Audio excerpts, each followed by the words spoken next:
नमस्कार, मैं डॉक्टर राकेश पाठक। हमारे प्रधानमंत्री नरेंद्र मोदी का डंका पूरी दुनिया में बज रहा है। पिछले 10-11 सालों से आपके कान पक गए होंगे ये सुनते सुनते कि हमारे प्रधानमंत्री नरेंद्र मोदी की मर्जी के बिना दुनिया में पत्ता भी नहीं खड़कता। हमारे प्रधानमंत्री नरेंद्र मोदी दुनिया के सबसे ज्यादा लोकप्रिय मुखिया हैं।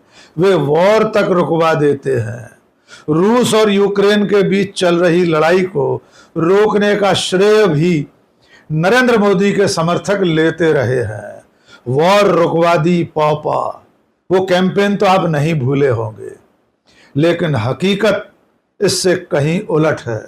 दरअसल हमारी विदेश नीति का और प्रधानमंत्री नरेंद्र मोदी का डंका पूरी तरह फट चुका है। इसका एक नमूना बीती रात चीन में हुई एक बैठक के दरमियान मिला। शंघाई सहयोग संगठन की बैठक में भारत के रक्षा मंत्री राजनाथ सिंह पहलगाम हमले का जिक्र तो करते रहे, लेकिन संगठन का जो संयुक्त बयान आया उसमें इसका उल्लेख नहीं करवा सके। यहां तक कि राजनाथ सिंह ने अपने भाषण में पाकिस्तान का नाम तक नहीं लिया। आइए आपको सिलसिलेवार पूरा घटनाक्रम बताते हैं। एक अंतर्राष्ट्रीय संगठन है शंघाई सहयोग संगठन। भारत भी उसका सदस्य नरेंद्र मोदी के प्रधानमंत्री बनने के बाद बना है। इसमें पाकिस्तान, चीन, ईरान, रूस, बेलारूस, किर्गिस्तान ऐसे तमाम देश शामिल हैं। इसकी बैठक चीन के एक शहर में हुई। हमारी तरफ से यानी भारत सरकार की तरफ से केंद्रीय रक्षा मंत्री राजनाथ सिंह इसमें शामिल हुए। अब वहां जो कुछ हुआ है उसने ये साबित कर दिया है कि नरेंद्र मोदी की अगुवाई में भारत की विदेश नीति कहीं नहीं ठहर रही। आज की तारीख में भारत की कहीं कोई सुनवाई नहीं हो रही है। आइए पहले राजनाथ सिंह का भाषण सुन लीजिए, फिर बताएंगे कि हम कहां खड़े हैं। On 22nd April 2025, the terror group, the Resistance Front, carried out a dastardly and heinous attack on the innocent tourists in Pahalgam, in the Indian state of the Jammu and Kashmir. 26 innocent civilians, including a Nepali national, were killed. Victims were shot after they were profiled based on the religious identity. The Resistance Front, which is a proxy of UN-designated terror group Lashkar-e-Toiba, claimed responsibility for the attack. The pattern of the Pahalgam terror attack matches with LET's previous terror attacks in India. In exercising its right to defend against terrorism and preempt as well as deter further cross-border terrorist attacks, India on 7th May 2025 successfully launched Operation Sindoor to dismantle cross-border terrorist infrastructure. We reiterate the need to hold the perpetrators, organizers, financiers, and sponsors of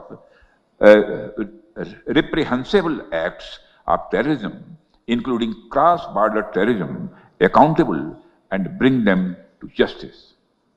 Any acts of terrorism are criminal and unjustifiable regardless of their motivation, whenever, wherever and by whomsoever committed.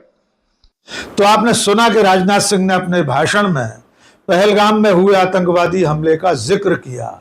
Rajnath Singh ने यह भी बताया कि इस हमले में लश्कर-ए-तैयबा के एक प्रॉक्सी संगठन का हाथ है, लेकिन उन्होंने अपने भाषण में कहीं भी पाकिस्तान का नाम नहीं लिया।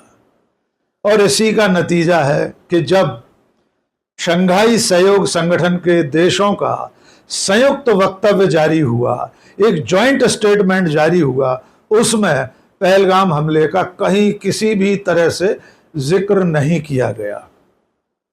इसके बाद राजनाथ सिंह ने इस पर दस्तखत करने से इनकार कर दिया। आपको कल से अब तक गोदी मीडिया और तमाम सारे अखबार ये बता रहे होंगे कि राजनाथ सिंह ने दस्तखत करने के लिए पेन खोला, लेकिन जब उस स्टेटमेंट में पहलगाम का उल्लेख नहीं मिला तो उन्होंने अपने साइन उस स्टेटमेंट पर नहीं किए। लेकिन दरअसल में उस वक्तव्य में पाकिस्तान और पहलगाम की घटना का उल्लेख न होना भारत की विदेश नीति की विफलता है। ये हमारी सरकार की नाकामी है। दस्तखत न करना किसी पराक्रम का नमूना नहीं है।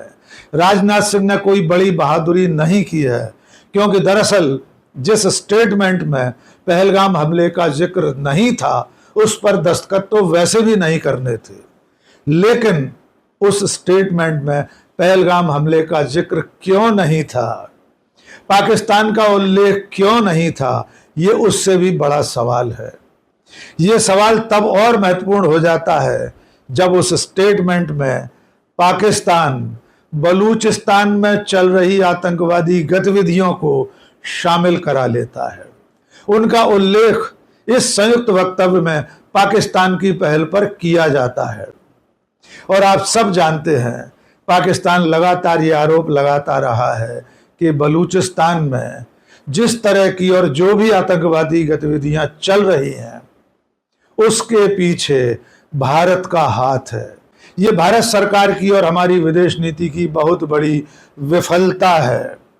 और इस बैठक की सारी खबरें सामने आने के बाद विदेश मंत्रालय ने एक बयान जारी किया है। उस बयान में भी पाकिस्तान का नाम नहीं लिया गया है।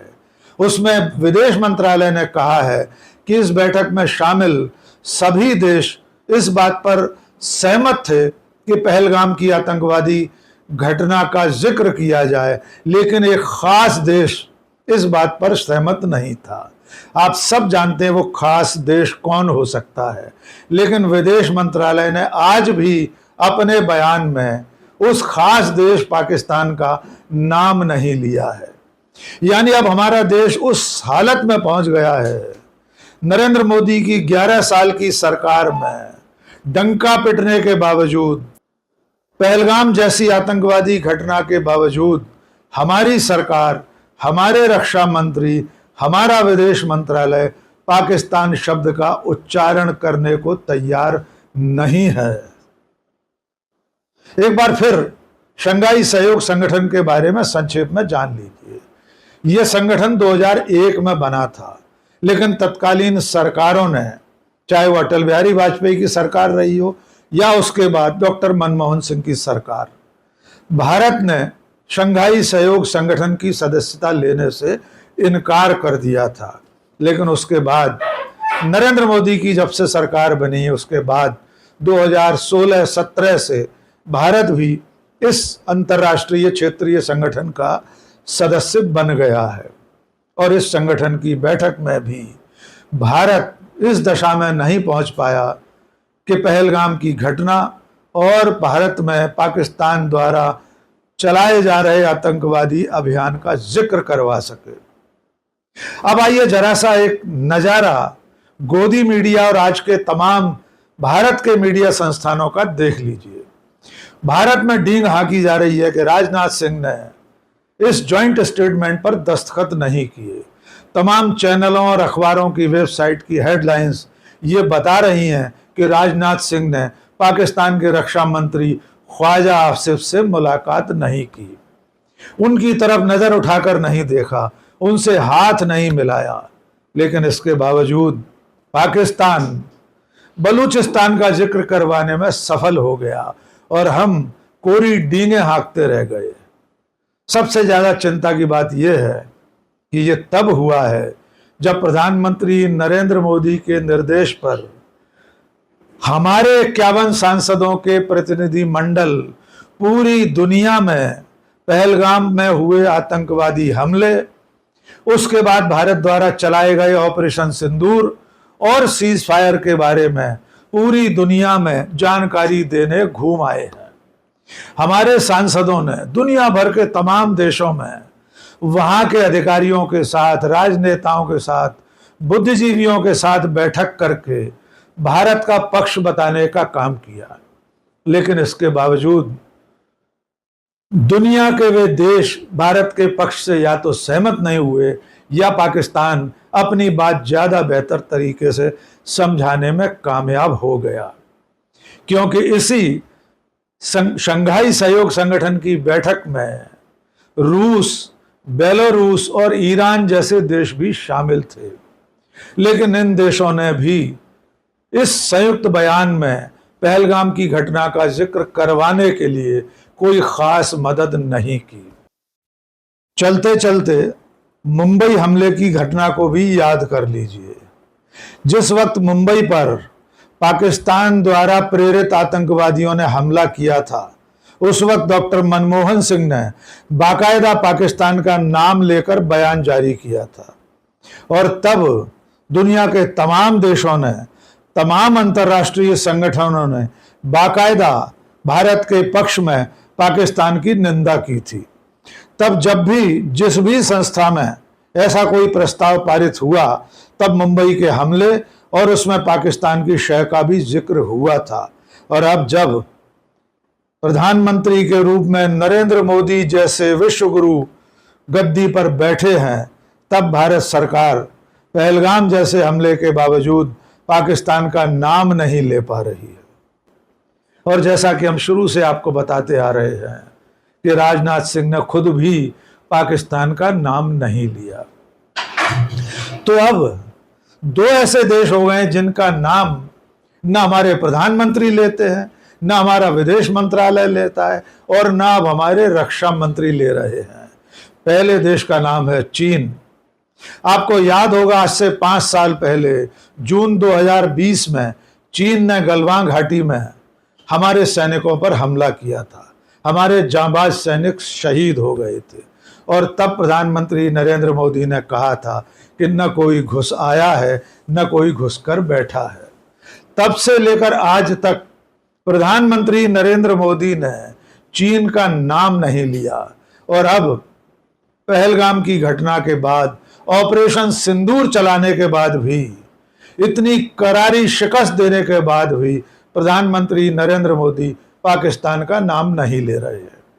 और अब शंघाई सहयोग संगठन की बैठक में पहलगाम की घटना का जिक्र न होना हमारी विदेश नीति की बहुत बड़ी नाकामयाबी है। एक बार फिर समझ लीजिए, नरेंद्र मोदी और भारत सरकार की विदेश नीति का डंका बुरी तरह फट गया है।